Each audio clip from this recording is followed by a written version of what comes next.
Alrighty. And welcome back to another episode of Flick Fights. This week we are doing End of Watch versus Training Day. Start with a tale of the tape. I'll do End of Watch. Director was David Ayer. Release year was 2012. Did 55 million worldwide. Rotten Tomatoes was 85%. Runtime of 109 minutes. Notable cast was Jake Gyllenhaal, Michael Pena, and Anna Kendrick, which I completely forgot. That caught me super off guard. I expected her to break out in karaoke at some point. Yeah, well, I mean, I'll take Training Day and talk about being taken off guard by so many random cameos of people who went on to bigger and better things afterwards, dude. I'm like, holy shit. I'm like, I know him. Like, oh shit, it's the guy who plays Cholo number 3 in every single thing that has a Mexican gangster. Holy shit, fucking I know that guy. Tuco from Breaking Bad is in this, just straight up still playing Tuco. Oh yeah, no, that's his Tuco. Like that, you can't convince me that wasn't Tuco. This is his prequel. Fucking Terry Crews is flexing in the background for no reason. It's awesome. But yeah, I'll take Training Day. Director Antoine Fuqua, I think is his name. Fuqua? I have no idea how to pronounce it. I'm not going to be of any help. Someone tell me in the comments how to phonetically pronounce that. Release year 2001, box office 104 million worldwide. Rotten Tomatoes score 73, runtime 122 minutes. Notable cast: Denzel Washington, Ethan Hawke, and Eva Mendes. And also Terry Crews, and also Tuco, and also Hector. Yeah, just literally, just it's a who's who. Like, I think it was just a cattle car. Like, do you look slightly thuggish? Get the fuck in here. Yeah, the last 20 minutes is just packed full of people. Literally, Terry Crews is in the most famous shot of the movie, just flexing and reacting to it. Yeah, he doesn't have a line. He's just like, I'm just here to look badass and react. He's so much more jacked than anyone else standing in that scene. It's almost like some random person just came off the street. Like, should we tell him to move? Like, do you see this pecs? No, just keep filming. Also, apparently, David Ayer worked on both of these movies. Yeah, he's not listed as the director, but I think he did some writing stuff on Training Day and then went on to do End of Watch, which makes sense. He seems to have a hard-on for the LAPD. Yeah, but we've done this a few times now. I think we have subconsciously really good ability to sense fingerprints on a movie where it's like, well, these two movies are kind of similar, and it's like, oh shit, well, yeah, no shit, because half the same people made them. Right. I never realized it till we're about to start recording, though. I'm like, oh, that makes sense. Yep. So, real quick, skimming through the plot, I'll do which one? I'll do End of Watch. Alrighty, go for it. Fairly straightforward. It starts up with the opening scene is a Cops style, like the TV show Cops, dash cam footage of them chasing somebody down through LA. Jumps out of the car, they gun him down, and then it's Jake Gyllenhaal and Michael Pena, and then shows them basically coming back to work after shooting somebody, and now they're heroes and the big shots and the LAPD. That is a combination, though, because it's like Daffy Duck and a nom-vet. It's the weirdest chemistry sometimes between these two characters.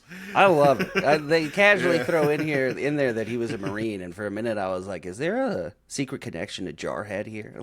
Yeah.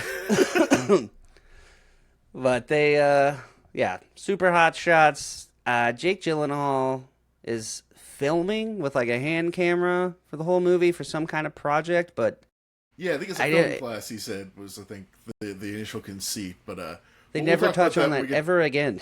Yeah, we'll get to that when we talk about the filming and stuff, because I have some things to say about this movie. Yeah, it's fucking disorienting sometimes. So they go back and forth a lot between body cam footage and the camcorder. It's never cinematic except for one part, pretty much. But just shows Michael Pena and Jake Gyllenhaal being cops in LA, and it throughout the movie peppers in little things building towards a conflict with essentially the cartel is in LA. They keep stumbling upon horribly gruesome scenes. Kind of with the attitude of that was weird, huh?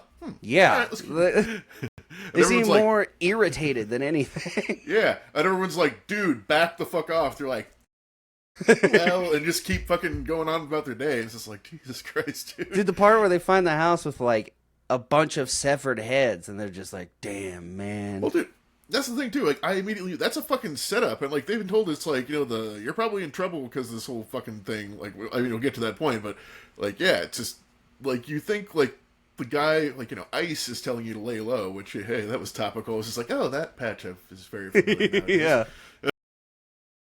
It's like, oh, they're just leaving a bunch of immigrants to suffer, and yeah, that tracks. That tracks. Yeah, it was super fucked up. Michael Pena gets like serious for one time in the entire movie. He's like, there were 6-year-old kids in there? There was fucking 6-year-old kids in there? Yeah. But yeah, like, when they oh, showed shit, the man. severed heads, it caught me so off guard. It felt like a horror movie. Like, it scared the Yeah. shit out of me. Because it's like got a- the like, found yeah. footage style, which already scares me.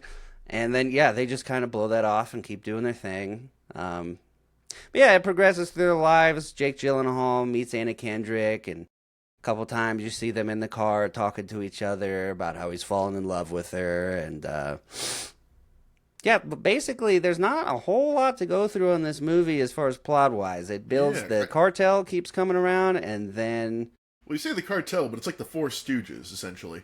yeah, like it's- probably the lowest ranking members of the cartel that are in America. Yeah. Also, like, drive whoever around did like the costume design for these guys fucking sucks.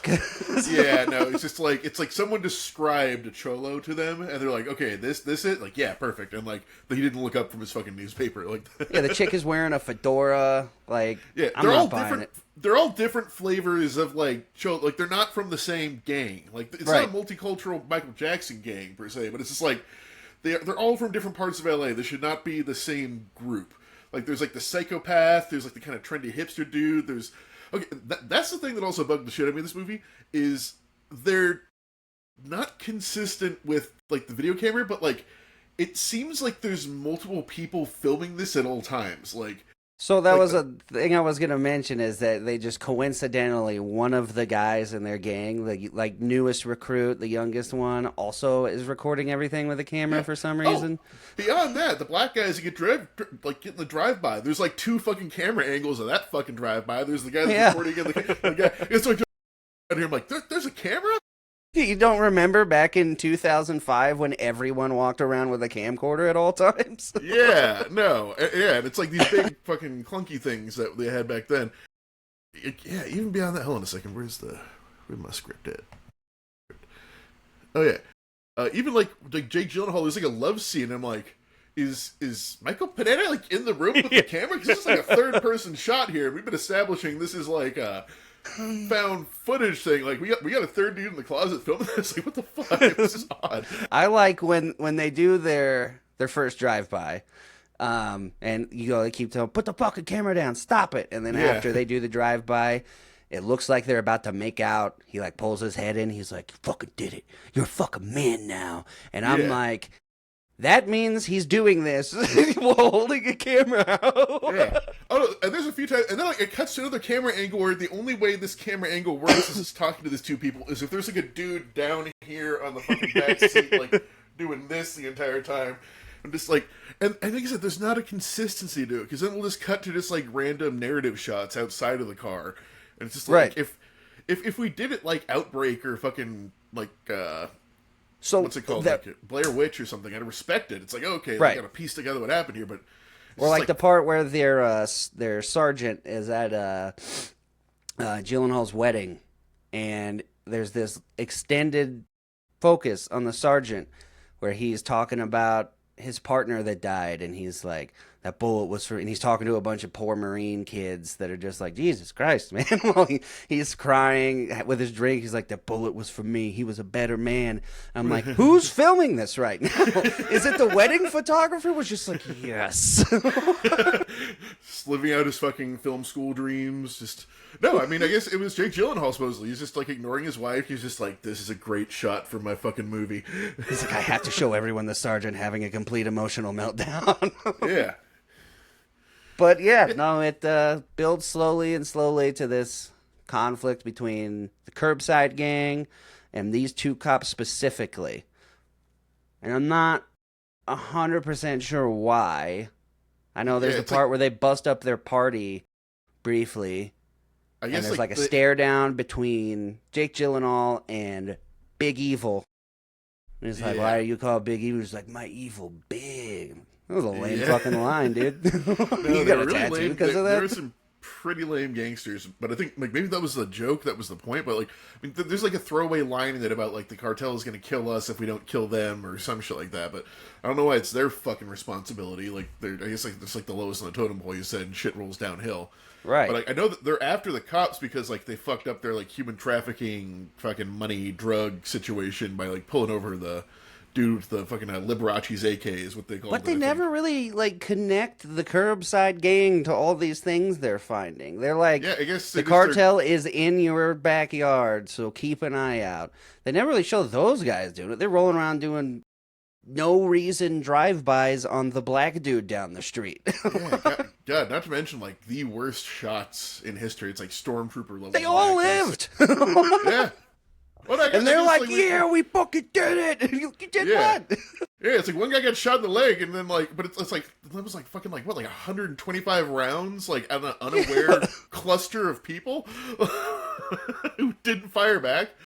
One of my favorite parts of the movie though is him scrapping with that black dude. The most unrealistic, the way he hangs on to that the rest of the movie though, I didn't really buy it. Where he's just constantly like, no, that dude's a real one. I'm like, that's not gonna happen. Like, Yeah, no, this guy is not going out here. It's like, guys, listen to the story about how this cop is so awesome and kicked my ass 3 days from Sunday.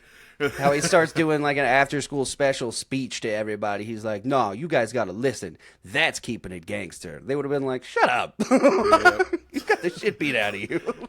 Oh, yeah. No, that movie was definitely some cop porn. Like, it's just like... 100%. It's glorification and fucking... Just like... And well, it ends with him dying. So, you know, at least it's not a happy ending at all. So that's, it builds to this conflict.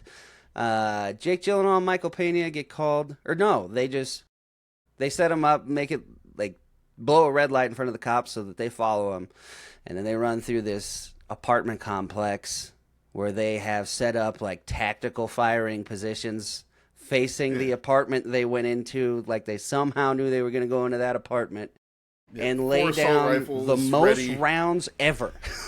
Yeah. Oh, they reload, I think. Like, it's like I think they load like each one of them 4 or 5 clips like into that courtyard, into that apartment, and they hit Jake Gyllenhaal's hand. That's like that's it. Super unsuccessful assault. They lay down like 6 rounds as they're reloading, and that's how they start running away from them. And they move with so little urgency through this alleyway. Yeah, down the alleyway with the most dogs. Like all the dogs. All the dogs were part of the curbside gang too. Yeah, I don't know if there was like a setup where it was just like, all right, everyone leave your fucking Rottweilers out in the backyard tonight or something, because there wasn't one house that had Chihuahuas like that you could just fucking just. Maybe the most unrealistic part of that is that they weren't Chihuahuas. But yeah, they catch him in the alleyway and shoot Jake Gyllenhaal, and while Pena is like holding him as he bleeds out, here's a gun cock behind him, and then they shoot the living shit out of Pena. He falls dead over Gyllenhaal's body. The rest of the LAPD finally shows up and destroys the 4 members of the curbside gang. Yeah, and speaking as a resident of Los Angeles, that's about the correct response time. I'm not gonna lie. Right. Oh yeah. Not to mention too, like I like. This is all shot in like East LA. I'm like, this is where I learned to play D&D. I'm like, I know that place right there. I rolled dice there, but not the kinds you think. That's amazing. I just like that they're like, drop your weapons. They try that for maybe 2 whole seconds. The cops do. And they go, curbside gang. And he just goes, fuck you. Boom. And then they just light him the fuck up. Also pretty realistic for LAPD. And also completely out of nowhere, right in the middle of the movie, but like that whole fucking subplot with the sheriff from Stranger Things and the rookie. Yeah. Another random shit. cameo. Hopper's in this movie. I think that's his name. And he's training. I don't know why they picked him to train somebody. He's very clearly like sick of his job. Yeah, he like even say he's like unpromotable and like a shit cop and stuff like that. And he just and he gets for not being a good cop, I guess he gets a steak knife in the eye.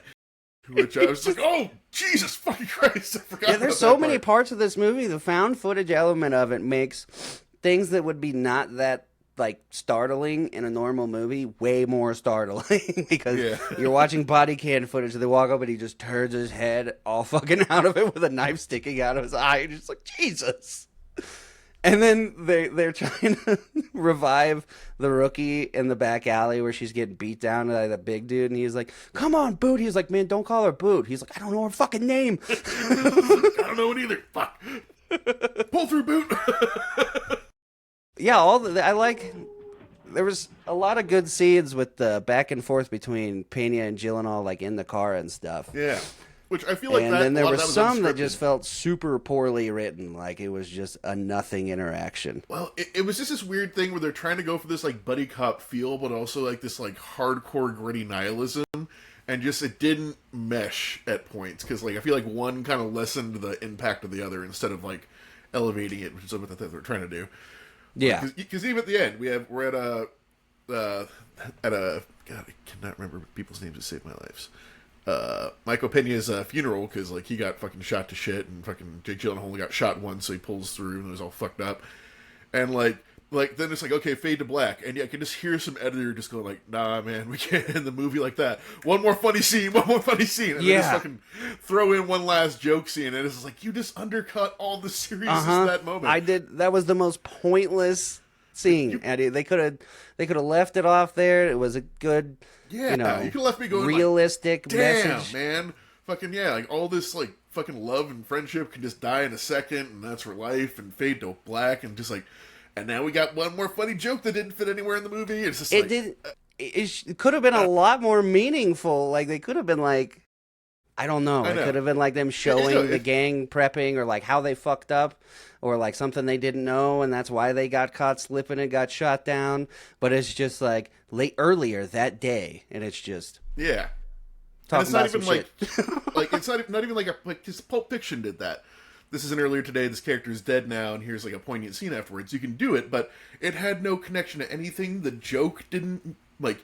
You could even have the conversation be something like poignant or something, but like it was just like a fucking like it's like he. It was a story did this- about him banging his wife for the first time when they were Yeah. teenagers. Like what No, the fuck? it's literally like you made this poignant speech and then you cut a fart and left the room. It's just like, Exactly. like that was beautiful, but fuck you, Oh man, yeah, I felt completely the same way. I forgot that was even in there, and I've seen this movie a few times. And then when it was like earlier that day, I was like, I don't remember this. Yeah. And then it plays the scene, and I was like, what? Why? Yeah. No, it was. I see what they were trying to do. It succeeded in places, but god damn, it fell short in some places. And just the hand cam mixed with the fucking like regular footage shit just really kept jerking me out of it. Like just I don't know. Yeah, it was kind of. I loved. They seem to lose it somewhere because it starts with the dash cam footage, which I thought was great. Yeah, and they have like A lot the of his world's- dash inside. The But first then- cops that have ever decided to put a camera on themselves, and Right. the first thing they say, it's like, you'll be suspended. Like, oh, just delete that shit. Just like, cool, yeah, that's how this works. But literally, anytime it shows Jake Gyllenhaal like off in the distance, and you're looking from behind Pena, I'm like, well, where is this coming from? Yeah, there's like I swear to God, there's a magical third partner who we never see, and he's the one that was filming the sex tape. Like, Yeah, that's the all the lost footage is just the rookie they were supposed to be training this entire time, Yeah. and you're just like, what the fuck, guys? his name is Officer Tripod, and not for the reason you think. Like your entire job is to hold this camera and never fucking speak. I don't want to hear from you. Yeah. Like, we could be bleeding on the floor, dying. You shut the fuck up. You record. watch. You The are real National hero here is Geographic the crew. cameraman standing there while all this gunfire's trading at the end of the movie, and he gets untouched. Getting perfect angles and fucking. So I want his movie. I want the movie about that guy, the battlefield fucking photographer that was filming. Dude, between like in that the and they watch. say the fastest man alive is actually the cameraman in The Flash, all those Yeah. jokes, I really want them to invent like a superhero called the cameraman and like make a show Oh, about it. dude, no, there's a whole thing. I forget what comedian it is, but he does a whole thing about like, you think cops are fast? What about the cops cameraman in the '90s? Right. That motherfucker had like an 80-pound bazooka on his fucking shoulder, and he was fucking keeping up with those fuckers. And the guys with the boom mics. Yeah. Yeah, no, it had like, it was like this kind of weird Trailer Park Boys thing where like, there is like a crew, and every once in a while it's like, hey, go away, crew, but it's like not enough to cement the fact that there's always a third person there, and there isn't. Yeah, they should have just like said that they have like a documentary crew following them or something. Like, Yeah. it would have made way more sense than the offhand comment that Jake Gyllenhaal's in film school or something, and then that never ever comes up again. All right, you want to go through Training Day? Yeah, shit, I think, I going back watching this, I don't think I'd ever seen Training Day before. Really? Yeah, there was a lot of things where I was like, that's where this is from? Holy shit. Like the whole fucking, Wayne Brady Dave Chappelle skit, I had no fucking idea that was a Training Day parody. Yeah, dude. I just thought like, damn, Wayne Brady's a crazy motherfucker, I guess. Like, holy shit. But yeah, no, yeah, so we start off, the movie, we have Ethan Hawke, getting up, next to his, I think his girlfriend, fiance, wife, I'm not 100% sure, she's just like in it for like a second. Yeah. And he's like a squad or whatever the hell it's called. Yet again, there's never a name. It's all super sketchy and unofficial. And he goes and meets Denzel Washington at a diner, and Denzel pretty much starts fucking with him immediately. Like, just kind of like testing, like poking and prodding him, and, you know, like make him tell a story, tell him the story shit, and yeah, takes him out and on a drive, and yeah, shit starts escalating from there into the worst day that Ethan Hawke, I think, has ever had. Possibly the worst first day that literally anyone has ever had. Yeah, God, I'm trying to think. Yeah, because so first they go and bust the stoners, right? I think that's the very first thing that happens. Like as I mean, the very first thing that happens is they sit down in a diner. oh yeah, that's Well, the very first thing that happens. Yeah, And then yeah, they like they scout out like a VW bug coming up to buy weed. He says that's one of my informants, and then just goes and takes it from him. yeah, like no arrest, and like in the middle of this intersection, pointing guns at civilians and shit. Like his hand is just a gun in this movie. He just his index finger is just that fucking .45 pistol. It is out a lot. That gets in the car and basically goes up to Ethan Hawke and does "You cool, man?" and like offers him some weed. And Ethan Hawke's like, "No, man, I'm not going to do it." And then fucking Denzel makes this huge fucking like stink about the whole thing, and like threatens him and says like, "You're gonna be dead if you said no to like a drug dealer." And he's like, "Okay, fine, I'll smoke a little pot." And like even Denzel's like, "Ah, this is some shitty weak Mexican pot. Don't worry about it." Right. Apparently, he says it's yeah. all stems. He's like, you can tell by how short the hairs are. Really Well, yeah, sells that it's just weed. Yeah. Then he gives it to him, he lights it, and like at first, like he hits it, and I'm like, "Ah, Ethan Hawke, you're a pussy. What the hell?" Like he's just like I thought it was like the thing where like, you know, in modern, like, you know, movies that are just like meant for general consumption, like when someone does drugs, it's like fucking LSD regardless of what the drug is, and it's just like he's like seeing colors and everything's blurring together. And then Denzel's like, yeah, I didn't know he smoked PCP. He's like, the fuck? So for the rest of the movie, Ethan Hawke's on PCP. We just have to remember that, because I think like He does like, so many things during this one day. He drinks Yeah. several different kinds of alcohol. oh yeah, so many beers. Hey, hang on Denzel just 1 second. Oh yeah. All right, we're good. Yeah, then the entire day, Denzel, like, just, cracking beers. I don't even know where he's getting them. Like, there's no beers in the car. He just, like spontaneously generates beer for this man to drink. Yeah, his whole car is just loaded up for party time. They drive around with bullet holes in the back of the car most of the day, too. Like, 80% of the movie, I want to say he's got those fucking 3 fucking shots in the back of his car. So I think, after that, then they bust the drug dealers, get Ethan Hawke really high, then takes him to see a person you don't know who he is at first. I guess he was, like, one of, like, his first informants, or, like, he's, like, a high-rolling drug dealer that he keeps off the radar.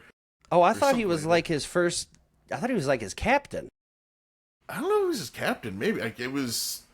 weirdly, like, because he said, like, he sold drugs to kids, like, at the end. So I'm just like, was he just Yeah, but a I thought drug he was just dealer? making a bunch of shit up to try and. Yeah, that's the thing, man. Unreliable narrator of Denzel Washington, so who knows what the fuck Yeah, is he's going a corrupt, retired LAPD narcotics on. officer. Okay. I didn't Yeah, even because get he that. says something about he reminds me of you when you were a rookie. That's right. Yeah. So I guess it was like his, like, the guy who trained him or something like that goes more alcohol. It's like some like $300 a glass scotch apparently that they're drinking, and like fucking Ethan Hawke's just like on the fucking couch, just like I'm trying to survive and be a human. He tells that weird joke about the snail that I've had to look up every time I watch this movie to be like, what the fuck does that mean? Oh yeah, and I'm like, I'm guessing it's just like the repetition of an action that gets you fucked is like your own fault or something, but I'm not. Yeah, 100% nobody sure. really seems to know. They say it seems Yeah. like some kind of message to Alonzo, who's Denzel, about how he went and fucked with all those Russian mobsters and then came back anyway, like he thinks he's untouchable. I don't know. It was really lame, honestly. Yeah. Like, didn't feel that. It felt like it was supposed to be super impactful and then ended up not Indeed. being at all. Yeah, exactly. I thought they were going to come back to that and explain it to us as the audience, or like he would get it and say something like, Or end with him going like, "You're the fucking snail" or some shit yeah, like that. something, yeah, just to tie it all up. But yeah, so then that scene kind of goes nowhere. Then they get up and they leave again. Then after that, is that Snoop Dogg after that? I think so. Yeah, I don't know. that- It's kind of a hodgepodge. Wait, no. It's they're driving away from there, and then it's the girl in the alley. Oh yeah, no, that's important. Yeah, you're That right. is important. Yeah. So yeah. It's like there's so. I just watched this movie. There's so much shit that happens in it. It's just like, Yeah, I think dude. It's an hour and 22, but it's like, damn, it felt longer than that, but not in a bad way. Just like you're like locked in the entire time. But yeah, they're driving from point A to point B, and Ethan Hawke like sees just out of like the corner of his eye, just like some like two guys on a girl in an alleyway. Tells Denzel to stop. Denzel stops and just like kind of watches him, and it's like two crackheads that are like trying to force himself on like a 14-year-old girl. I think we find out. And he just like gets down and beats the shit out of him, which I'm still thinking is probably a lot of the PCP. Like he's just not feeling pain today. So he's just like and just fucking He's like fucking lit up and on PCP, and you just find out that he was a strong safety in football while he's at that guy's house. Yeah, and so then, he he whoops their asses. destroys them. And then Denzel gets crazy with a knife and a gun again. That's just the entire movie can be summed up as Denzel gets crazy with a gun. Like When he holds those two guns up, though, it hurt my body the way he was aiming them. he holds it like this.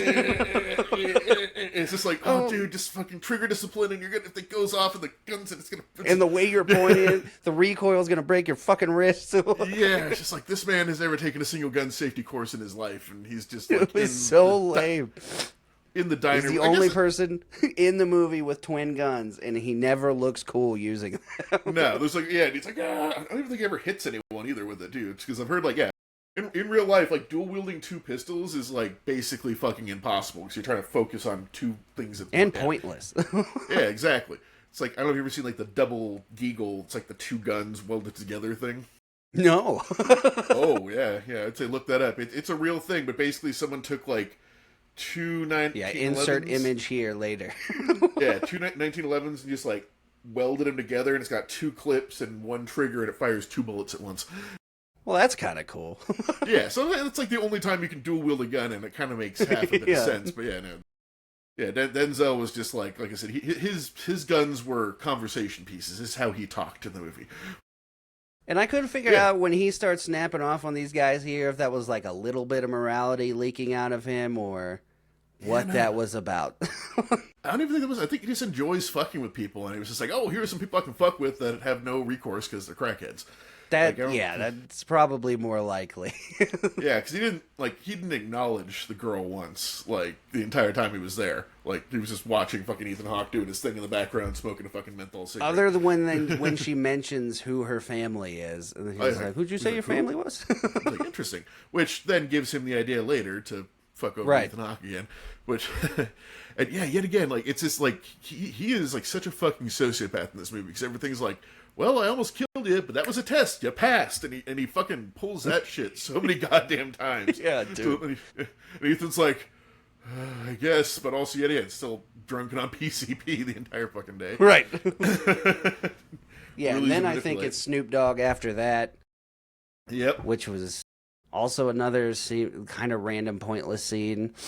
Yeah, just kind of chases down Snoop Dogg in a wheelchair, who somehow outruns a fucking former football star Yeah, cop dude. on a crowded fucking downtown Los Angeles street.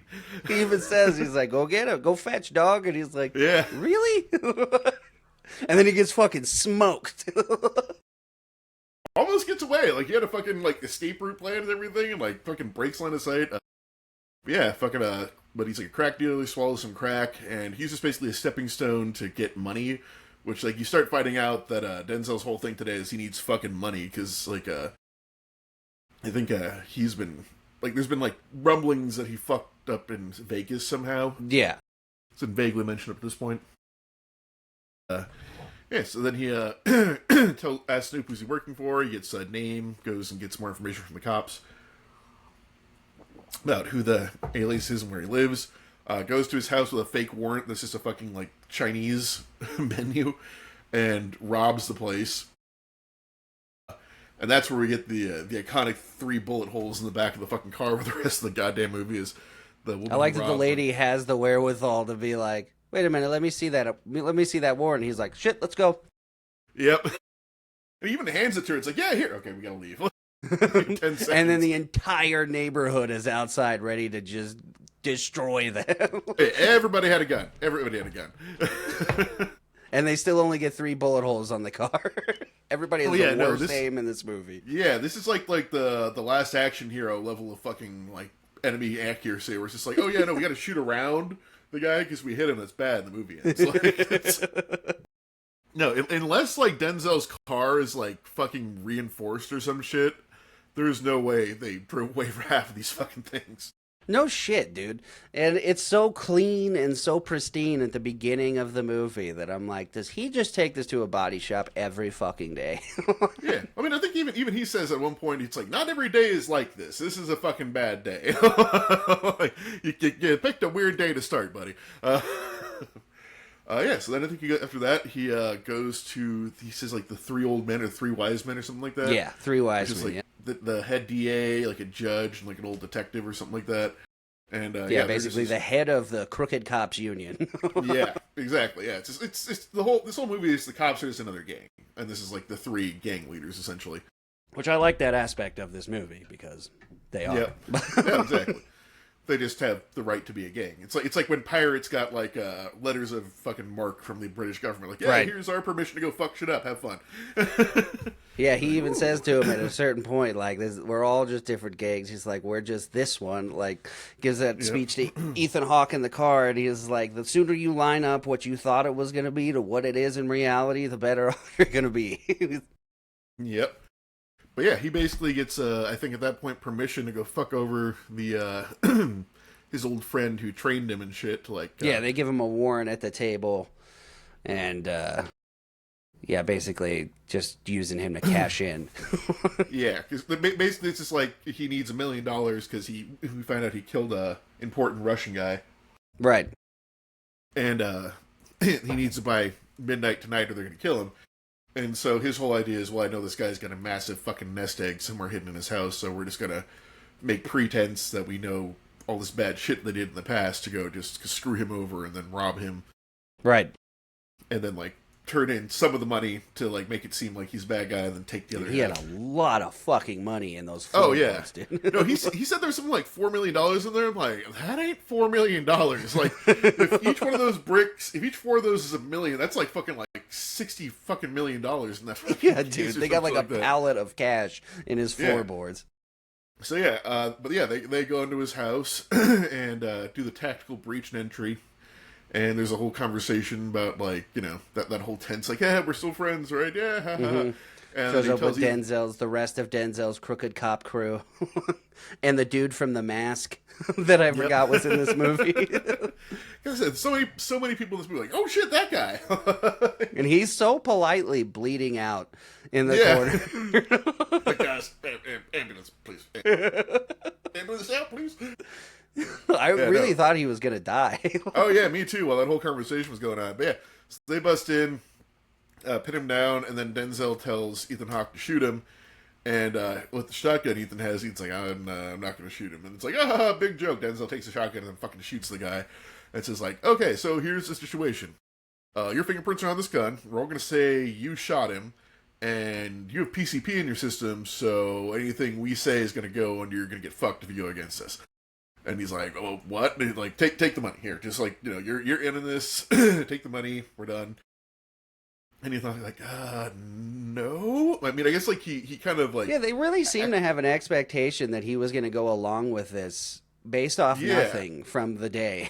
Like, the whole day, he's been like, I have a massive problem with everything you're doing. And he's like, surely he'll be cool by the time it's time to kill this guy. Well, I think the whole plan and why Denzel thought he was so smart was that it didn't matter if he was cool or not. If it's cool, here I get another soldier. If he's not, yeah, he says you've been planning this all day. And it's like, that was your entire plan? Oh, no, Denzel's line is like, I've been planning this all week. So, like, this is like a whole fucking thing that's been leading up to this. Like, the initial interaction was just probably like, I can throw this rookie under the bus and, like, get away if shit turns fucking south. Right. And, yeah, and then, like, that's over. Then the, ambulance shows up, and he's like, he has to stand down because, like, fucking third parties are coming in, and if they'll point a finger at him, he's fucked. Right. And he gives him that speech in the car about how he just basically needs to get on board. He said, one of my guys is going to special investigation. This one's going to the FBI. Like, I can get you there. You just have to play the game, and then you could be me and make the changes you want to see. And really sells it for a minute. Like, I thought Ethan Hawke was going to be like, fine.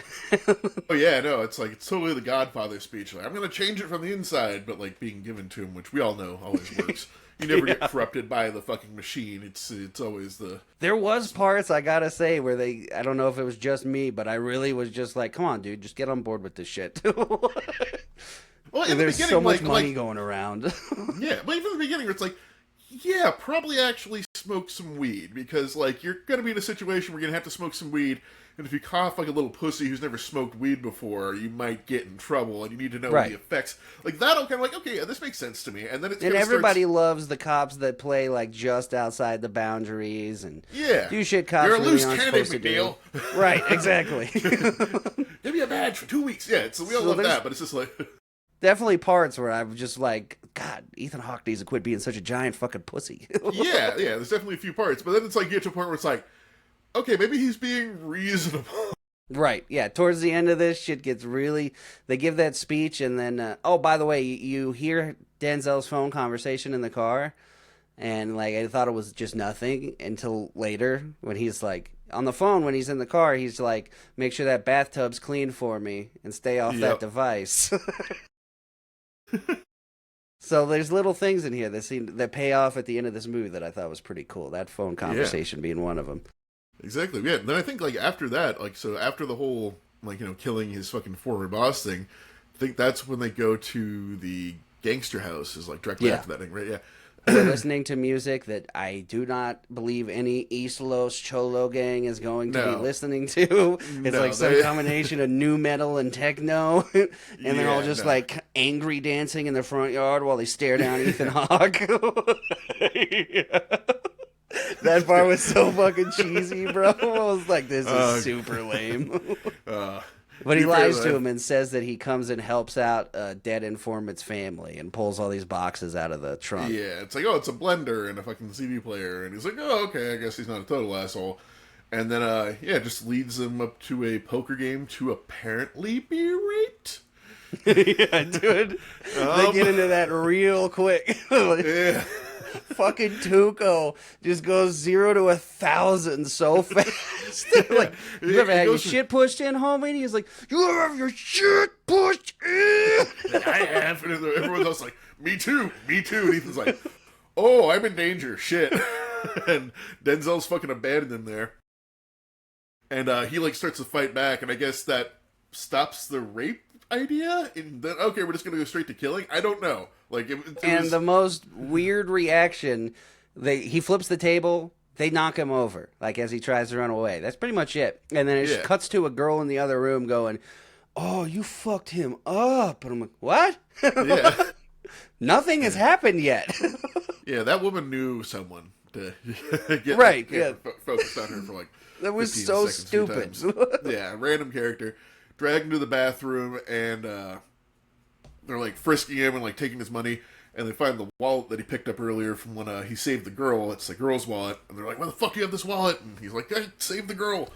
And they like call and confirm it. And they're like, our bad. So we cool? Yeah, they're like, we actually have a code. We're not pieces of shit like Alonzo. So you're good with us.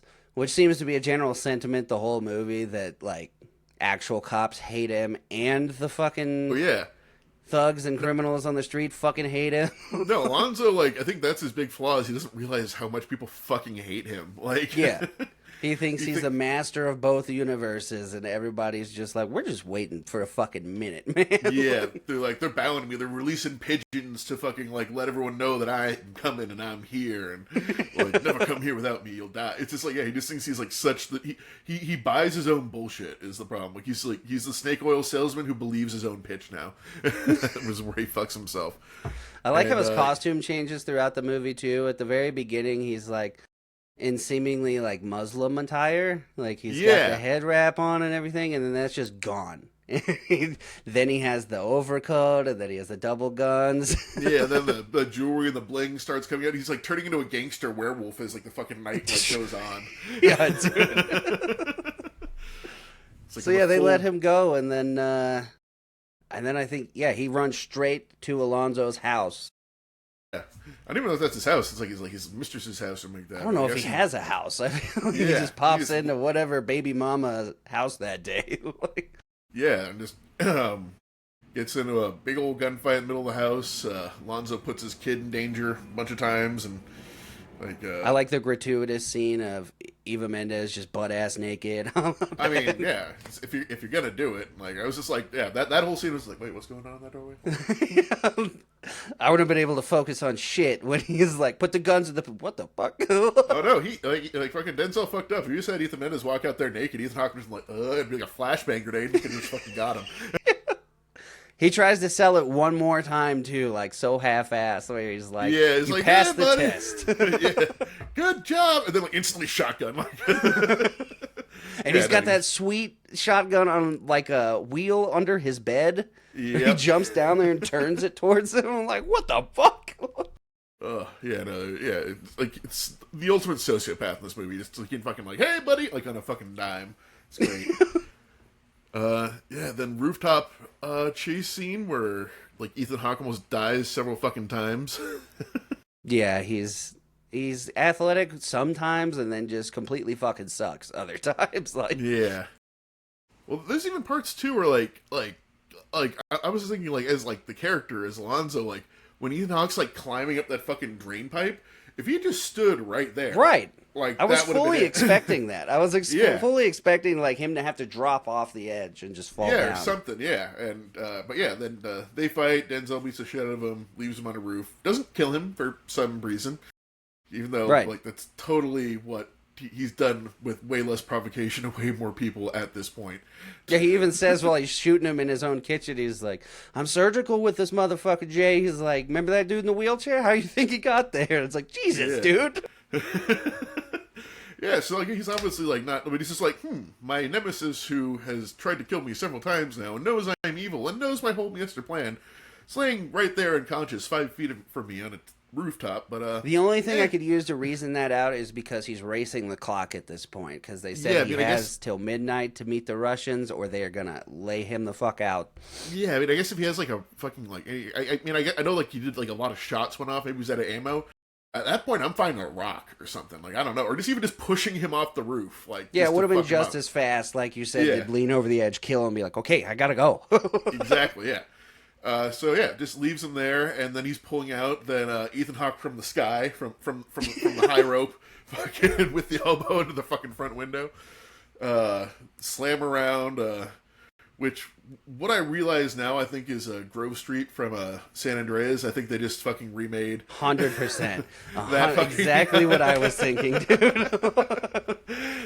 And makes a huge commotion. The entire fucking neighborhood comes out, most armed. Right. And they just like watch them get down, and I think Ethan Hawke ends up like with the gun. And Denzel tries to bullshit his way out one last fucking time. He's like, take this motherfucker out. He's like, we do our own work around here. And they give him a gun. Yeah. It's like, put him on the gun. It's like, you do it. But, like, the thing is, like, to get it, he has to turn around and bend over and pick it up and point it at a man who's already got a gun in him. So basically, it's like, you're going to die if you fucking grab that gun. And, yeah, then he goes and tries to grab it, and Ethan Hawke shoots him in the ass, which is wonderful. That was so funny. He pops back up, he's like, you shot me in my ass! Just so undignified. Just like, it's like, no, you're not even worth killing, I'm just gonna fucking wing your butt cheek. So after that, I'm confused about why Ethan Hawke lets him go. Because he's like, give me the money, and he's like, no. And they go back and forth on that a couple times, and he's just like, bye. And they're like, fine. I don't understand what that... Because he leaves with the money, I think, with the intention of finding them, the Russians, and he's too late. Yeah, but... well, I didn't even know he was going to find it. No, he said, this is my evidence. I think he's literally going to go take it to the police station and turn it in. And, like, fucking, like... Ethan Hawke was? Yeah, that's what I think he said. Yeah, like, no, I know, but doesn't yeah. Denzel leave with the money? No, Denzel doesn't leave with the money, because Ethan Hawke, like, because he gets shot in the ass and he's disarmed. Ethan Hawke leaves with the money, and then that's when, well, then where the fuck was Denzel going? If you don't have the money now, I would immediately find a hiding place that's not in my incredibly recognizable fucking Monte Carlo. Well, that's the thing. I don't think he had time. Like, probably, like, because, like, I remember all the black guys fucking, like, hated him. Like, they're like, I'm here, like Ethan Hawke's like, I'm here for Alonzo. They're like, after you, sir, go for it. That was another one of those moments that I didn't really vibe with, where, you know, he leaves and they're like, we're cool, Jake. And I'm like, no, shut up. Like, you're still clearly the Bloods because they're all wearing red. Yeah. And he's still a white cop. Like, I get a certain level of respect there, but the whole cheesy, we're cool, Jake. Like, no. Yeah, as he's walking away with $1 million, as, like, Denzel's been screaming, give me my money. And he's like, no, my money. Like, in the stuff back. They would have all been like, no, our money. yeah, give me that money and then you can leave. Yeah, you both fucking leave. You give me that money. Yeah, you just, like, brought it into our fucking castle, and, like, now we're both out of ammo and bleeding. Money. Yeah, I hate those cheesy, oversold moments where the very hardened, murderous gangs are just like, we're cool with this cop for no real reason.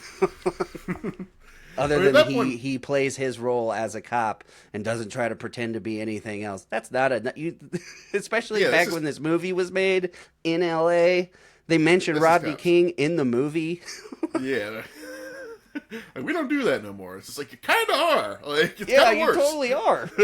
You're kind of doing worse shit than the Rodney King thing. God, yeah, and so, yeah, then, he leaves, and then, like, everyone fucking just, like, abandons him, and, yeah, he gets fucking blown to itty-bitty little pieces by the Russians. Total Godfather gun down scene with the fucking, No, he sold that shit. Like, that was good. I did like when the first round they shoot him, and he's trying to stand up out of the car. He sold the shit out of that, but... Yeah.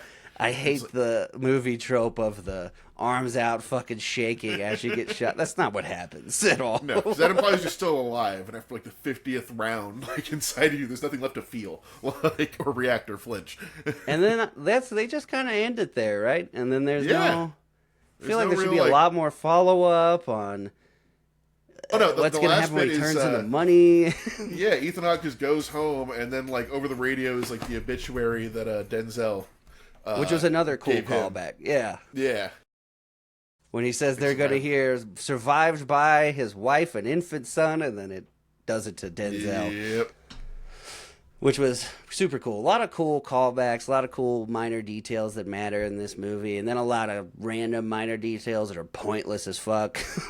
Yeah. Like I said, so many things that were references that I didn't realize were references. Like, I didn't know King Kong Got Nothing on Me came from this. Like, I'm like, yeah, oh. Dude. Like, I didn't know that was ever not a joke. Interesting. Yeah, I thought that was from Malibu's Most Wanted. Yeah, literally. Well, he was doing a Denzel thing. I get it now. That's why that was funny. All right. I love watching Denzel as a bad guy, though, because I'm pretty sure after this movie, for the rest of time, he was always the hero. Well, I don't think we could really go anywhere from there. Like, that was... He was all the bad guys in this. Like, he was... Like, the religious bad guy, the bad cop, the psychopath, the sociopath. Like, he did it well. Oh yeah, no, he was a joy to watching this. Like I forgot how much I like Denzel. Like he's always like good in pretty much everything.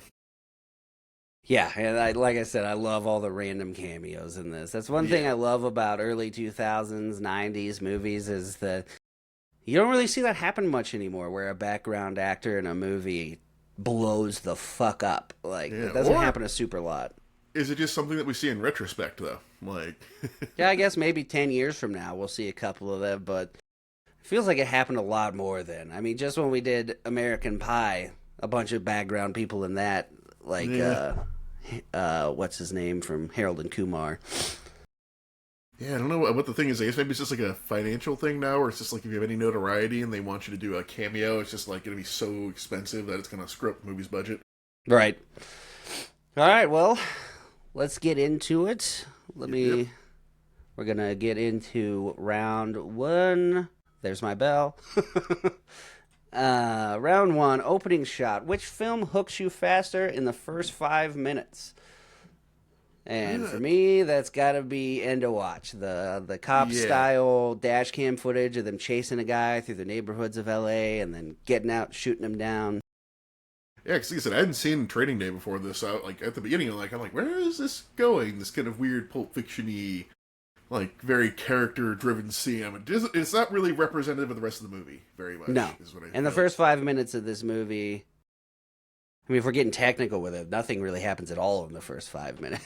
No, it's a conversation. Like it's the first 5 minutes of the movie, And it's the conversation with Denzel isn't exactly riveting. It's kind of funny, but yeah, but yeah, it's just basically him just kind of like shitting on the conversational skills of Jake Gyllenhaal, and that's Right. like really it. Like, yeah, and I love both of them have an epic opening soundtrack song because I love Harder Than You Think by Public Enemy, which is the opening to End to Watch, where it shows like the pan over the city and everything, and then Training Day. Oh, fuck, I always mix up Next Episode and is it Next Episode? Or wrong person. ding ding ding ding ding ding ding ding ding ding ding. Yeah, The classic LA song, dude. oh, bling bling bling bling. Yeah. I don't know. Like, honestly, I'm bad I don't with think music. it's Next Episode, but you know, It's not everybody indie rock. knows I it. don't really know. Oh yeah, but yeah, no, definitely End of Watch gets me better with the first 5 minutes because it's just straight into the fucking action. Yeah, it's like it's a hot open. It's not a cold open. That's just Right. straight into everything. So for the opening shot, for score wise, I would be giving Training Day like a 5 because it's not super. The wife at the beginning means nothing the rest of the movie. No, exactly. It's very, like I said, unrepresentative of the rest of the movie, and it doesn't. Yeah, if anything, it drew me out of it. Like I'd say, yeah, like maybe a 4. Like it's because it's underselling really awesome stuff that's coming behind it, but you got to know that there was someone who's just like, in the first 4 minutes and just turned it off. And, 100%, yeah. And the diner conversation with Denzel looks like it's going to be kind of a snooze fest. yeah, no, it's the first 5 minutes of the movie feels like it's trying to be Pulp Fiction in a weird way. It does. Like I mean, a lot of this movie feels very Tarantino inspired. Yeah. But that first scene is trying to be like, I think it's trying to punch a little higher than its weight class. Like when McDonald's was trying to become like a cafe. It's just like, no, stick in your wheelhouse. You don't need to try to transcend to this level because you're not going to do well in that area. Just give me some gritty action and something to set the tone. That's a great comparison. McDonald's trying to be a cafe. Yeah. McCafe, like, no, just give me my $3 cheeseburger. Oh, it's $7 now. Fuck. End of Watch, I'd give a 10. I think that's Yeah, I mean, that's just it. It's jump right the fuck into it was great. It is a quintessential like cop movie. Like you could throw like if an episode of Cops ended and that started, you might not notice. And I think that's pretty awesome for a cop movie. Yeah, you don't even realize. I didn't even realize it was supposed to be like them, the characters of the movie at all until they get out. It just looks like your classic police montage, and then it shows the two main characters jump out, By the way, it's super shitty police tactics, I think. And Yeah. they're getting shot at, and they just walk directly at them, firing. It's very arguable they're not very good cops. Like, Yeah, definitely. They even say, I know you guys think you're ghetto gun blazers now, but you need to watch your fucking ass. yeah. Oh no, everyone in the entire movie is telling them like, watch your ass and moderate your expectations and don't fucking think you're badasses. And they're like, nope. I'm never gonna die. Yeah. And like, you know what we should really do? We should talk about our kids and our new babies and our wives and how happy our lives are right before we go into our jobs as cops. Like it was like the only thing was missing was I'm 3 days from retirement. Like it was just like Yeah. The second happened, like it's like, oh, one of these fuckers are dead, if not both. All right, so that brings us to round 2. I am never gonna get the timing on this bell right. There we go. Lead performance: Jake and Pena versus Denzel and Hawke. I mean, it's hard to go against Denzel in his prime. I was about to say the exact same thing. I can't see a universe where, unless it's like Daniel Day-Lewis or somebody of that caliber, that I give it to anybody but Denzel. And Ethan Hawke in his own right is a great actor. No, yeah, and Pena is pretty much that guy in every fucking movie he's ever been. Yeah. No, like if you told me this was a prequel to Ant-Man, like he did this before he went into security, like I would 100% believe you. Like it just. And Jake Gyllenhaal, I love him. I love a lot of the movies he's in, but yeah, there's no real like acting performance in End of Watch that I'm like, that was amazing.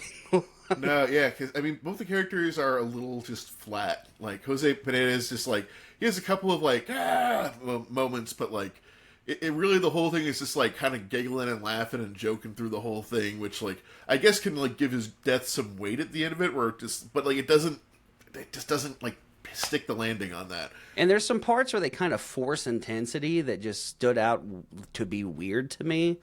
Like Jake Gyllenhaal randomly getting intense with him in their conversations, like getting angry like at him. PTSD attack out of nowhere, where it's not been referenced up to this point that he has it, which was like, wait, what's going on? Why are they hugging? Oh, he's having a fucking flashback. Shit, okay, I get it. But it's just like, I don't know. It was just like it felt like they were trying to like thrust in some Oscar moments. Like it felt like two people were writing the script.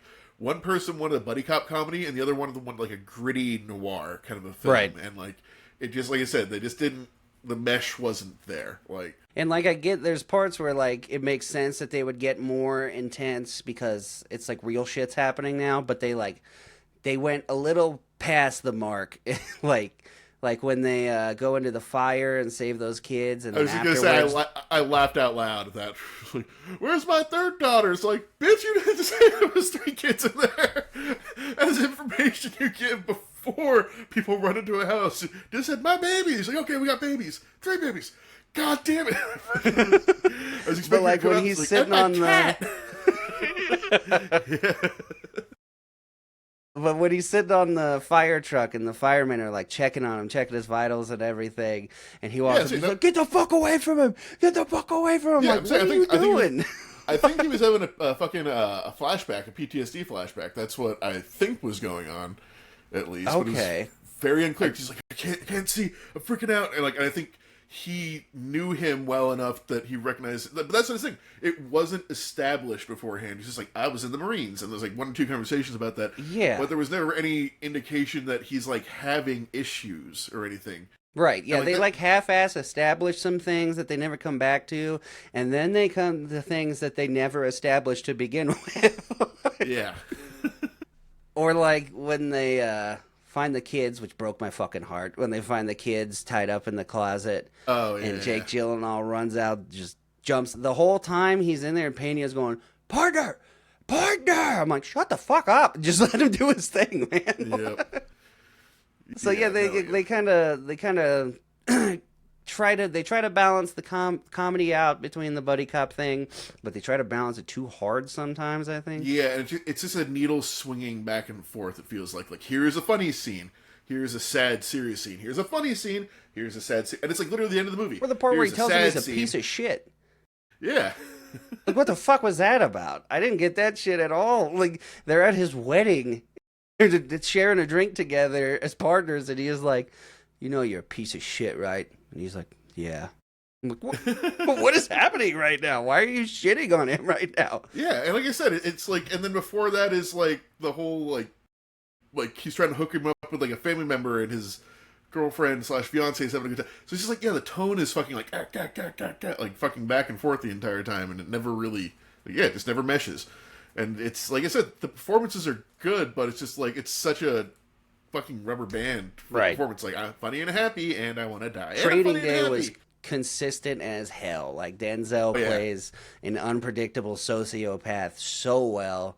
And the escalation is like perfect, like this curve that like hits a climax, and where he just falls apart, the facade's gone, and and Ethan Hawke, the rookie, that is just. And they kind of imply at the beginning of Training Day, I thought that like something happened and like this was his last chance to be a cop. Like right at the beginning, his wife says something like, "Don't fuck this up" or whatever. Yeah, this is your chance or something like that. Yeah, God, that end scene with Denzel though, I had like I was just flashing back like the hyenas with Scar, like when he's in the fucking center of that thing. It's just like all your minions have turned on you, motherfucker. But the growth of Ethan Hawke is like kind of trying to keep his mouth shut most of the movie to just, I'm gonna be a real cop now. Yeah, it's like trying to go along with the flow and like okay, I really want this job and I'll fucking bend my morals and ethics and shit. Right. And to the end, he was like, "Nah, I'm turning this money in. You're fucking going to jail. Fuck you. Like I'm done." It's like, "Kill me." So I'm not even gonna fucking kill you. That's against the law. And just fucking like walks away. And he rips the badge off and says, "You don't deserve this." Like it was great. And I would give Training Day. Did they win any awards? I'm curious. I'm gonna have to look at that. Pretty sure. I'd have to give Training Day a 10. I think Denzel won an Academy Award for that, which... That makes sense. Yeah. There's so many iconic scenes from that movie. Like you said, a lot of people don't even realize came from that movie. Yeah, it's like I said, it's worked its way into the zeitgeist so hard you don't even realize that it's a reference. And then end of watch, I'd give I say a 6.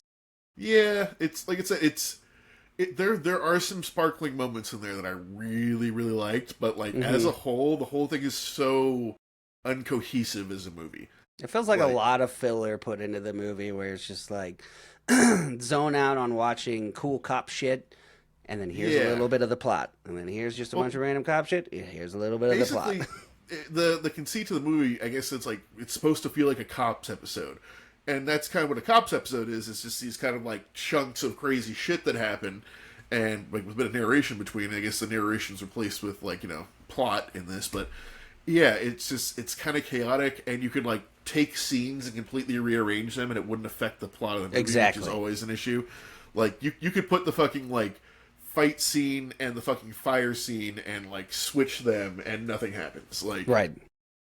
Yeah, and that's not the sign of a good movie. You can't really do that in Training Day. The build is so important to that movie that each scene has a little bit of.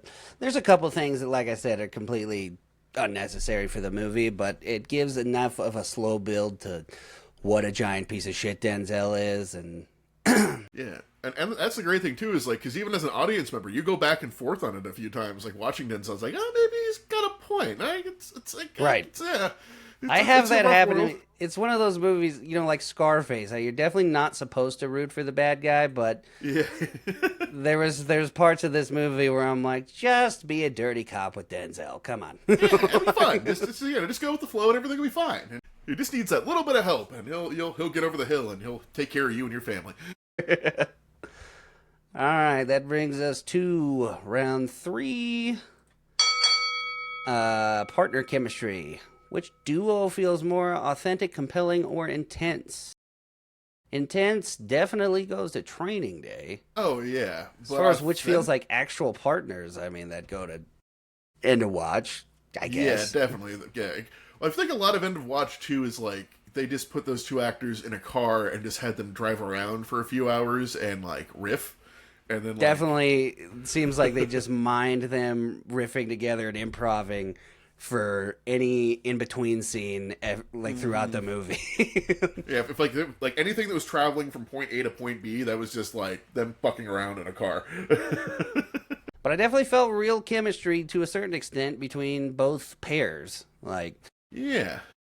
You definitely get the the vibe they're going for with the dirty cop and the rookie, they sell that super well in that movie. Yeah, he's looking like a fucking like puppy dog in the corner half the movie, just like I should not speak and only speak when spoken to. That would be good, right? And yeah, Yeah, I don't know. That's tough to pick one between the two of them for that. Yeah, I would honestly say like equal in different aspects. I think maybe these guys get the same score on this one because you feel the love between them and End of Watch. Yeah, definitely. I totally buy that these guys are like ride or die motherfuckers with each other, and like they are part of each other's lives, and their families know each other and shit. Like I think he's even like trying to like get him like he's like, come on, marry one of my cousins, come on, be my family, come on, like right.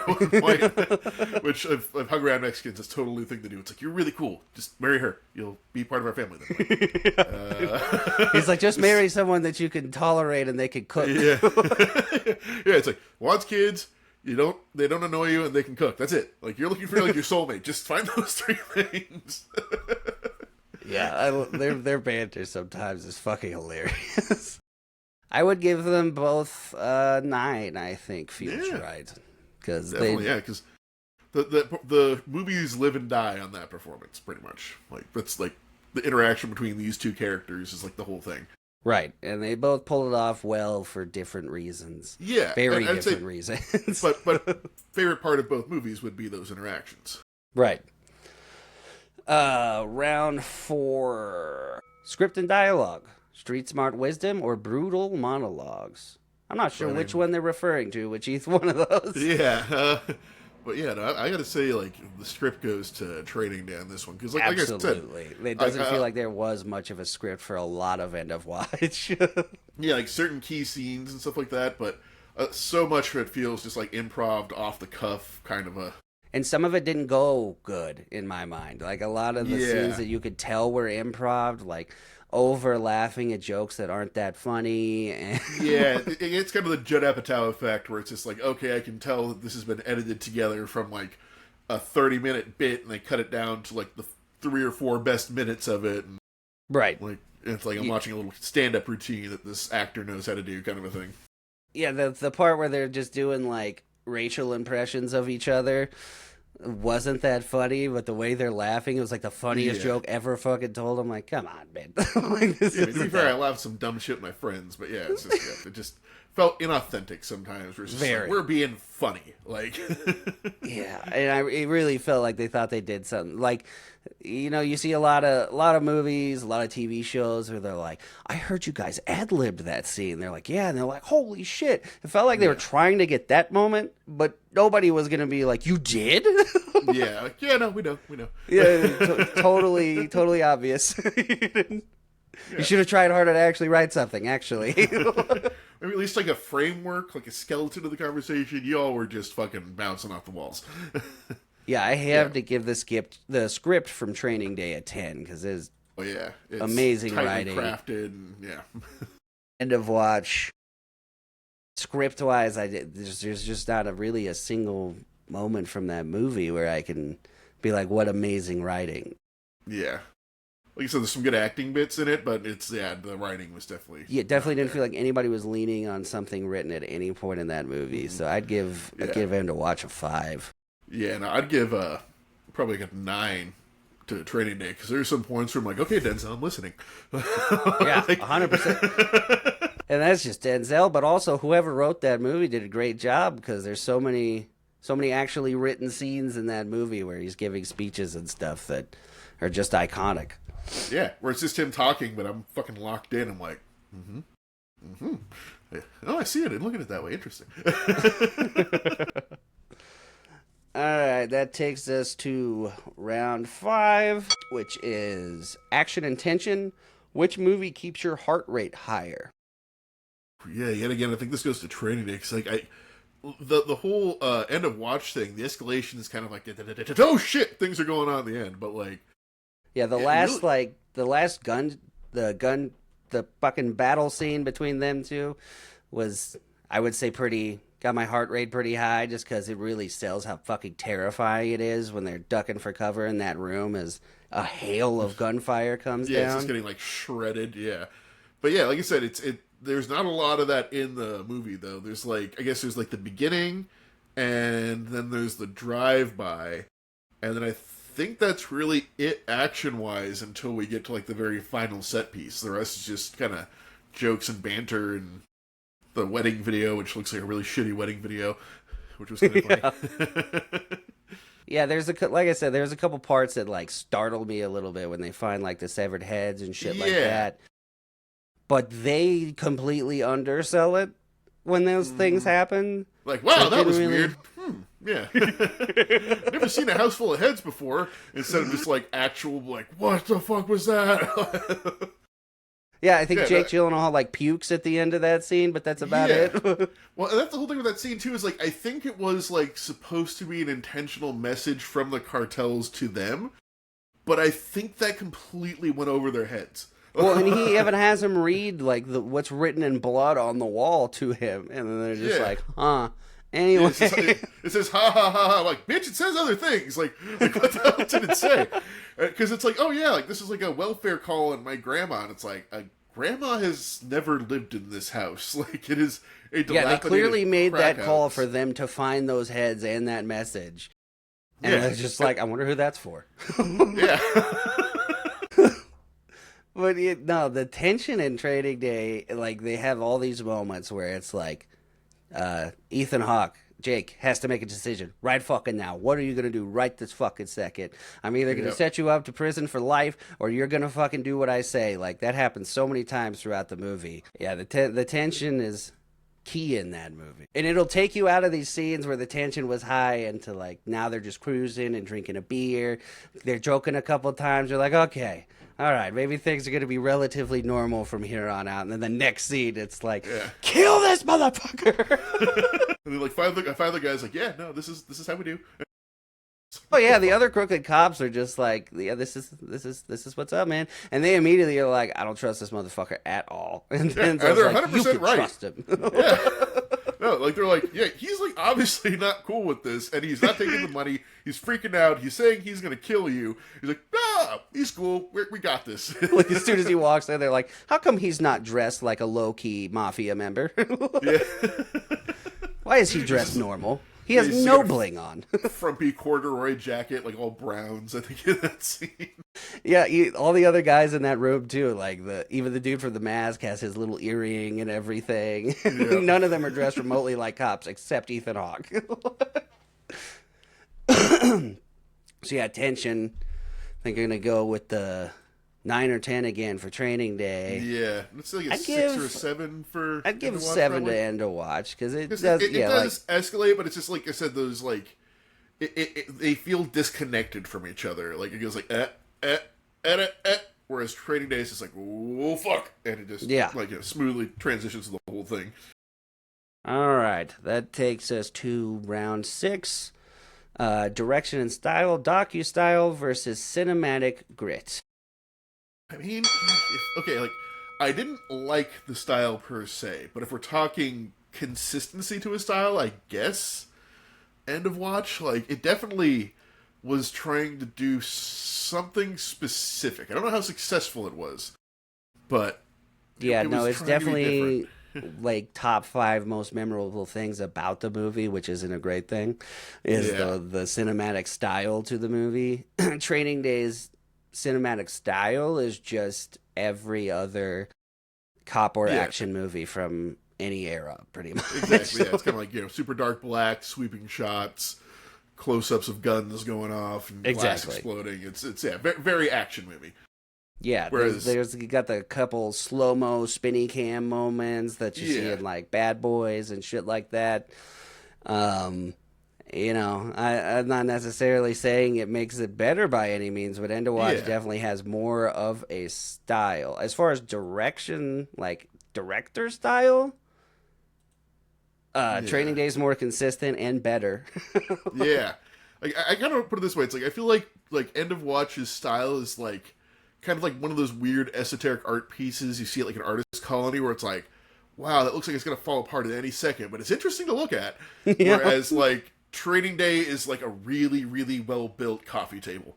Like it's like smooth lines, clean, good joints. Like there's no wobble in it whatsoever. But at the end of the day, it's a coffee table. But I got to give End of Watch credit for trying something, you know? Yeah, no, exactly. That's what I'm saying. Because if the question is style, and who Yeah. had a more specific individual style, I think it definitely goes to End of Watch over Training Day. Right. Whereas Training Day, I could probably sub in some action scenes from other movies of that similar era, and it would pretty Definitely. seamlessly cut in. Like I could take a bad You could guy not from another make movie. you could not make Training Day with the same cinematic style of End of Watch. No.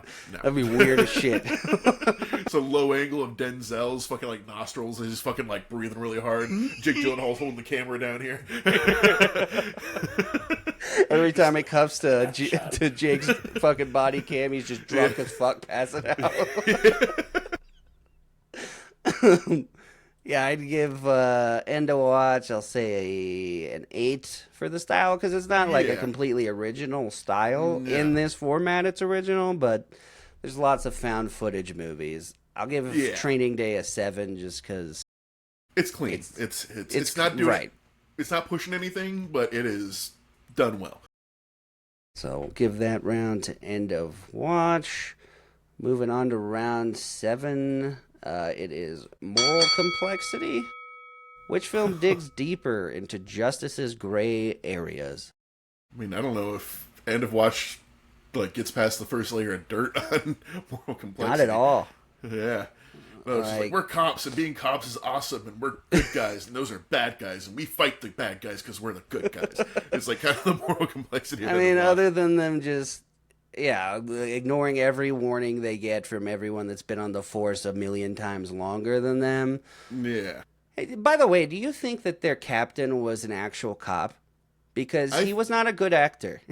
No, I think I saw something in the notes here. I think they actually use like real cops and They like, have to, criminals, because that yeah, and End of Watch use actual LAPD officers and real gang members in supporting roles, and it fucking shows.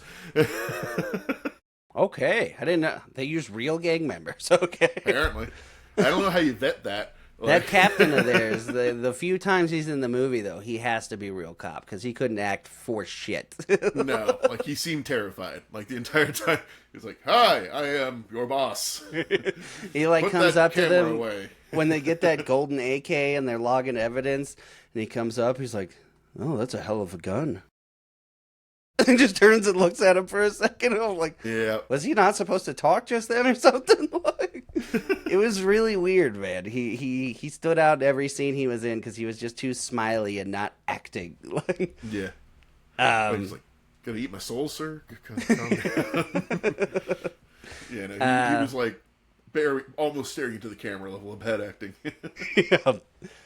moral grays. I mean, yeah, like you said, I don't really get that. Maybe the moral gray of hiring actual cops and gang members is a little morally gray, but narratively, yeah, not much. It's that movie is, like I said, some cop porn where it's just like, we are the good guys, and here is how we do the good thing because we are good guys. Like, I mean, other than them like fighting that dude, taking off his badge and boxing that guy. Yeah, and even there, that's like it's presented in a positive light, like several times, where it's like, okay, you want to be real men? I'll take off my gun and badge. Let's go, motherfucker. And it's like, oh, he's a real badass for doing that. It's like, no, that's like violating his civil rights. Pretty And they have heavily. body cams and other camera. And they say at the beginning, like, careful with that camera. If they find out you have that, they'll subpoena it. Like, Yeah, and it's like, I'll delete it. yeah, that's what the delete button's for. So I guess like they're a little catty with their job. I guess if we're looking at moral gray zones, they're very flippant. They're just like, we're fine.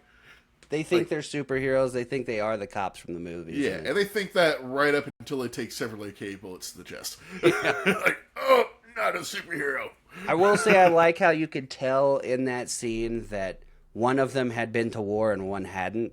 Yeah. Because when the gunfire is coming down, Pena's like, "Oh, freaking shit." the fuck out. He's like, what the fuck do we do? He's like, we're going to do a pivot and blah, blah, blah. And he's like, what the fuck does that mean? He's like, just point your gun that way and fire all the bullets and follow me. He's like, okay. I mean, as far as this goes, though, it's got to be a no-brainer that the moral complexity goes to Training Day. Because before you realize that Denzel is just a complete and utter sociopath, he is selling the, like, this is the gig. We get the big bad guys, and then we do this shit for ourselves. Yeah, no, he's like we work in a morally gray area when like you later it's like no, it's just all black. Like it's just the utter darkness of fucking immorality is where they work. Yeah, we're only doing all of this because I beat a dude to death that was in the Russian mob. Yeah, exactly. That's the whole because like again, at the end of the day, without that, if they're just actually doing this to put motherfuckers away who are evil, right? Ends kind of justify the means. Where it's just like, okay, yeah, this is really bad, but you just put away like 15 murderers. And like, and he lists off his stats at the beginning of the movie. He's like, I got this many cases that went to trial and they were convicted. I got this many open. I got this. And so, like, it definitely lays the foundation for he does all this wild shit, but he gets these insanely good results. Yeah. It's like, I'll smoke a little PCP if, like, we get to put, like, 5 murderers away today. Yeah, right. Well, it's a trade. But, yeah. But it's like... But, yeah, then it's just like, oh, no, I was just fucking with the entire time. I'm just objectively evil. And I think End of Watch kind of lays some groundwork for, like, they're too cavalier with their shit. Yeah, but they never... They only learn by, like, in the last 2 minutes of the movie. Yeah. Like, one dying. They seem to get rewarded constantly for this behavior. Yeah, they keep getting, like medals and commendations and shit for all this, like, fucking crazy shit they're doing, which is just motivating them to do it more, so... I really want to know, like, what kind of time span this takes place over, because... I know Pena has a baby during the course of the movie, so I don't know if this is like a year. I don't know, but like it did seem very fast. Like, I was kind of expecting when I watched the movie the first time it was like one day, kind of like Training Day was. Right. But it's like no, this is like months. Like it's got to be at least a year. But a short enough span of time that it makes sense that this gang is still trying to kill 2 specific cops. Yeah, because I'm trying to put the timeline together, but I think around the time they do the first raid is when he's saying, like, I'm going to marry her. So It's got to be at least 9 months, like, between that point and when he dies. Like, or when and he mentions his wife being pregnant, and then it shows the baby being born and everything. Yeah, and the wedding, and I think they got married really quick or something like that, because even, like, Pena's like, wait, dude, didn't you, like, just meet this chick? Yeah. Didn't we just talk about her 2 scenes ago? Yeah. But time is weird in that movie. I'm gonna give End of Watch a 6 on this because it doesn't really, explore that topic much, other than you die if you fuck around like this long enough. Yeah. Whereas, Training Day, it's the entire movie is the investigation of that idea. Next category, that was round 7. We're going into round 8. It's going to be emotional impact, tears, gas, trauma. Which film hits harder? And I'm just going to come out and say that I think End of Watch hits me harder because I do tear up at the end of the movie when just watching him lay his body over Jake Gyllenhaal, even though he definitely, they kind of foreshadow it earlier when they're at the wedding and their sergeant's giving the speech about how my partner that died, that bullet was for me. Like, he was a good person. He had a family and all that. And then that's exactly what happens to them. And then he, like I said, Jake Gyllenhaal's a great actor when it shows them at the funeral and he needs help getting up and everything. And then he just can't choke out more than he was my partner, I think is all he says. Yeah, because, I don't feel... Like, again, I still think Training Day is a better movie, but I don't really feel for any of the characters at the end of it. Like, briefly, I feel for the little boy, like this poor child, and Ethan Hawke's the only one that seems to be responsible enough to give a shit about the child. And even he kind of, like, put him in a very dangerous, bad situation. Dude. No tactical protection of this kid at all. Yeah, I would, like, go to the neighbor's house or go down to something. Like, not just, like, sit... Like, honestly, because like I said, the first time I saw it, when, like, Denzel, like, went under the bed and, like, shot the shotgun, I thought, like, oh, that was a very low angle and kind of towards the front door. Uh-huh. He just tells him to hide in the closet. I can't get over how his little fucking rat tail, by the way. It was so fucking 90s. Well, he turned around, like... Oh, Totally should have been like, go chill on the balcony or go next door. Like, yeah, I'm sure any of these gang members outside will understand what's about to happen in here and keep you from this gunfight that's about to go down. Yeah, no, I mean, it's obviously a very close community, as fucked up as it is. You gotta imagine someone, like, even like the Harding Gates, like, oh shit, get in here, dude. Like, fucking right. Protect him. Or at least one of them's gonna be like, maybe if I save this kid, I'll be able to tap Ava Mendes after this. Yeah. Ooh, brownie points. Yeah, come here, I got you, kid. I think her man's about to die, so I can get in here on the ground floor. Yeah, but unfortunately, like you said, I don't. It's not really an emotional impact from Training Day. No, like I'm not like, oh my god, thank God Ethan Hawke survived, and Denzel's dead, thank goodness. It's just like, okay, yeah, evil got punished and he got to go home. Yeah, it's all the hallmarks of a typical action movie. No emotion at all. It's basically porn. Yeah, for parts of it. So I'll give Training Day a 6 for that. I still only gonna give End of Watch like a 7 or 8. Yeah, I definitely agree with that. Because most of the movie, there's zero emotional impact. Yeah, no, it's kind of tacked on at the end there. Where it's like, and he died. It's sad. They build the love really well between the two of them. That the couple scenes here and there where it shows how involved in each other's lives they are and everything, and how much they actually care about each other, which makes that death so painful. But yeah, but like I said, like the second they start saying like, I love my wife and I love my children and I love being alive, like it's like, you did. Yeah, exactly. Before I rewatched it, I thought they both died. I didn't remember Jake Gyllenhaal living, which is kind of shocking because he's bleeding out for a very long time. Yeah, and it's like very much like it's like a heart shot or something like that. It's like through his lung, through his heart or something like that. And like the plate probably is in there. Yeah, it's just there's a lot of people with unrealistic expectations about how survivable a gunshot wound is. So.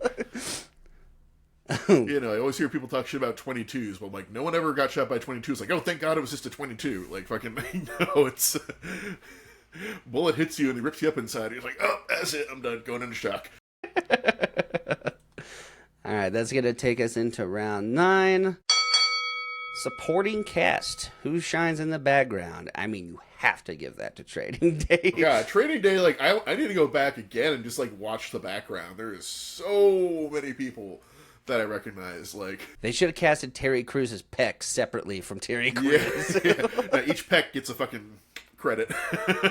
Left peck. But I mean, they got Snoop Dogg, they got Ava Mendes, they got Terry Crews. Fucking Tuco's in there. Tuco, Hector, that is Hector in every single fucking movie he's ever in. Yep. I'm trying to think who else. The dude that plays the retired cop. He's awesome. Like that one bald cholo guy who's like the bald cholo guy in every single movie. I think like it's just Hector. His job. They literally cast him as Hector as his name in every movie. Yep. I think that might just be his name. It is. No, it's great. You got to look that up sometime. It's the weirdest Hollywood thing ever that Hector is Hector in every movie he's ever been in. But yeah, no. And Anna Watch, Anna Kendrick shocks me when she shows up. What's that dude's name? He plays their sergeant. I like him. He's in some Marvel stuff now too. 2 Marvel alums in this, but Frank Grillo, that's his name. Yeah, he's in the Captain America stuff. He's also in a show called Animal Kingdom. It's one of the two, but it's an MMA show and it's awesome. But I like that guy. He was also in that weird like Groundhog Day movie where somebody kills him every day. Can't remember what that's called at all, but in the movies he wakes up with a bunch of people trying to assassinate him and spends all his days trying to figure out how to survive the day. I haven't seen that one. It's a dope action movie, but yeah, there's only like a couple. Maybe if you like that, maybe put that on with Edge of Tomorrow, maybe for a list. Yes, note that for later. I'm gonna have to remember what the name of it is, but yeah. Yeah, there's only 2, maybe 3 people in End of Watch that pop up. I'm like, oh shit. Yeah, there's like the fucking guy from Stranger Things and him too. Yeah, but beyond that, I can't really, because I think let's say they use a lot of like just real regular people for this, so I think the background. Even Anna Kendrick is barely part of the movie. Yeah, she does the chicken dance. And then has sex with Jake Gyllenhaal. That's her. Yeah. But yeah, no, Training Day is just wall to wall packed with faces. And Yeah, no, it is. It is. did we touch on what the Star-studded, one could say. budget for these movies were? I don't think so. It's Let's got to see, be. I mean, Training Day. And, I gotta imagine Training Day dwarfs End of Watch. it's got to be. Yeah, Training Day was Yeah. $45 million. End of Watch was $7 million. Yeah, that was like the iPhones and fucking GoPros they That's filmed this thing on. bananas. That's Well, I think- crazy low for those people because Jake Gyllenhaal was pretty established at this point. Yeah, but really, that's all they're paying. They're paying like those like the two leads and the female lead. No one else is really named besides like the guy from fucking Stranger Things. His name I can never remember, but and he wasn't like that big of a product. I think that was before Stranger Things, so he wasn't like a big get or anything at that point. I love that he shows up that crime scene right when he gives his whole speech about how the LAPD will bend you over and fuck you. He shows up with a fat ass cigar. Yeah, It's like, well, what the he's smoking a cigar the whole thing. Like the only time you don't see without it is like when he got a fucking knife in his eye. And even then, it's Yeah. probably nearby. He just dropped it, but Yeah, the supporting cast by a mile goes to Training Day in my mind. and also if you're using cops and gangsters, you don't have to pay SAG rates. That's exactly what I was about to say. Like, they probably post that as like a thing that's like so cool that they did that, but really it was so that they could get around actors' unions and Paying for scale. Damn, we need like 85 people for this background part. It's gonna be so expensive with SAG background. We can just like get like 85 like people live in the neighborhood. Do it. Some of them are gangsters. We'll put that in marketing. Just do it. yeah. Make sure you tell everyone we're doing this, but don't tell them why at all. I'll give Endo Watch a 6 on that. Yeah, I'll say a 9 for Training Day. I put Like 10. there's support. There's 10. I love how stacked it was. Yeah. The fact that Terry Crews is just standing there. They would have never known back then, other than the fact that this massively jacked man is there. But now when you watch it, you're just like, is that fucking Terry Crews? Terry Crews? and it's like everyone else is like part of a group. Terry's just like by himself, standing And right when next to all this shit. he's like, I'm going to have you all in Pelican Bay. And he's just like, All right, so that takes us to the final round. Round 10 is legacy and rewatchability. Which one sticks with you? That's... I think it's... I'm going to watch Training Day again, definitely at some point. I don't know if I'd be... Everyone compelled will. to put End of Very Watch few it again. people have heard of End of Watch when I tell them about it. And usually when they go watch it, they're like, that was pretty cool. But almost everyone on Earth has at least heard of Training Day. Oh, yeah. No, it's like, I even asked my mom, and my mom is like the most squeamish person to like ever walk the earth when it comes to movies. Like, she had to walk out of the original Mummy because it was too scary for her. And like, she's watched Training Day, and I'd say Training Day is way more terrifying than the original Mummy. It's like real dread. And she's like, oh, yeah, it was a good movie. Like you said, even people that haven't seen it, without knowing that they know all these parts of the movie, know it because of how much it's referenced, how much it comes up. Chappelle's Show, Malibu's Most Wanted, all kinds of fucking media references Training Day. And literally nothing for End of Watch. I think it's really cool. I like the style they did with it. Yeah. It was fun. swings. It wasn't iconic. It was fun. Fun movies are fine. Not every movie has to be iconic. I think that honestly be fucking exhausting. Right. So, no, not a lot of debate needed here. Legacy, you got to give Training Day a 10 because it is a hallmark of American cinema. And End of Watch, fingerprints on everything. Rewatchability, I'd say End of Watch, I'd give decent score on that. As far as legacy, though, it has no legacy. Yeah, I don't plan on rewatching it. Yeah, same. It's an interesting movie. It's got a good concept. I see the vision they had for it, but it is a disorienting watch because you're constantly cutting between like fucking handheld camera footage, body cam footage, and then like ethereal third person observer that would have to also have a camera to make any of this make sense. Right, or just nothing dialogue for no reason other than to just have some kind of comedic factor here, and then into just some intense, like the fire scene served no purpose other than to just be like, look how awesome they are. So I would give it a 6. Yeah. Does that sound I'd fair? go there. 6, yeah, 6 sounds fair. All right, so let's go through the scores. We got round 1 went to End of Watch 10-4. Round 2 went to Training Day. Round 3 was a tie. Round 4 went to Training Day. Round 5 went to Training Day. Round 6, End of Watch. Round 7, Training Day. Round 8, End of Watch. And then round 9 and 10 both went to Training Day, meaning we got 1, 2, 3, 4, 5, 6 rounds to Training Day, a tied round, and then 3 rounds to End of Watch, making our winner Training Day. Hey, you know what? Fair play to End of Watch, though. They put up a pretty decent fight. That was a hard contender to go against, and they still had an okay showing. I think it's kind of weird that one of the writers went from Training Day to End of Watch like a decade later and did like such a shittier version of it. Well, there's a whole thing, too. Like, when someone says they worked on something, even if it's part of the creative team, like 2 people made Dawn of the Dead, or Day of the Dead? Night of the Living Dead. Like, George Romero and another guy. You don't, like, no one ever hears about the other guy, and every movie he's ever worked on says from the creator of Night of the Living Dead, but they're all shit because he was not the creative half of the team that made the whole thing work. He just kind of like latched on to someone else. Well, and he's not listed as like the David Ayer's not like listed as the person behind Training Day. It's just something you can find if you look for it. Is that he was part of both of them, which makes sense. If he wasn't the one making the final decisions on Training Day, it makes sense that he made End of Watch.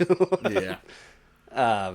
Some trivia about the movies. We got Denzel Washington, won the Academy Award for Best Actor. That makes sense.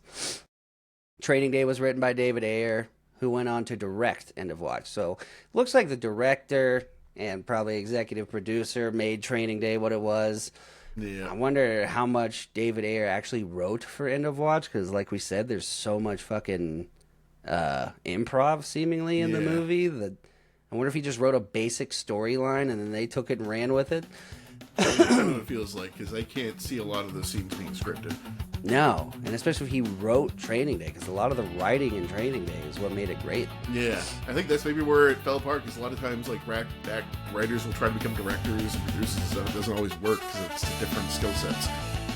Ethan Hawke was also nominated for an Oscar. That makes sense. One thing I've seen a few times come up on the internet is that, you know that part where the helicopter's flying over after one of their scenes and Jake Gyllenhaal holds up 4 to the helicopter? Yeah, code 4, all clear, yeah. So he wasn't doing that for the movie. He was doing that to the camera crew in the helicopter just because he went and learned a bunch of LAPD stuff and then they just put it in the movie. Shit. So weird random fact, but that goes back heavily to the improv. Right, exactly. They were just kind of fucking around except for like a few key scenes, it seems like, in this movie. So we're going to spin the wheel to see what's next. I still need to add a couple of the things. Do something else. Yeah, that's a good one. Castaway versus The Martian. All right. That's going to be a fun one. Very different vibe from what we've been doing. Gonna have some dudes trapped in a lonely, dusty place. Yeah. I love it. Cool. All right, let me remove that one from here. All right. Well, this has been Flick Fights. We appreciate you guys tuning in. Let us know if there's some about End of Watch I didn't catch. I'm sure there's a lot of people younger than me that know End of Watch better than Training Day, but I'd love to hear everybody's takes on this episode and suggestions for future episodes. If you could shy away from the action genre, I'm getting kind of burnt out on it. Yeah. But this has been Flick Fights. I am Devin Vestal. Also, fuck you, Ron. Yep, eat a bag of dicks, Ron. I'm Nick Nye, and thanks for coming, everyone. Catch you next time.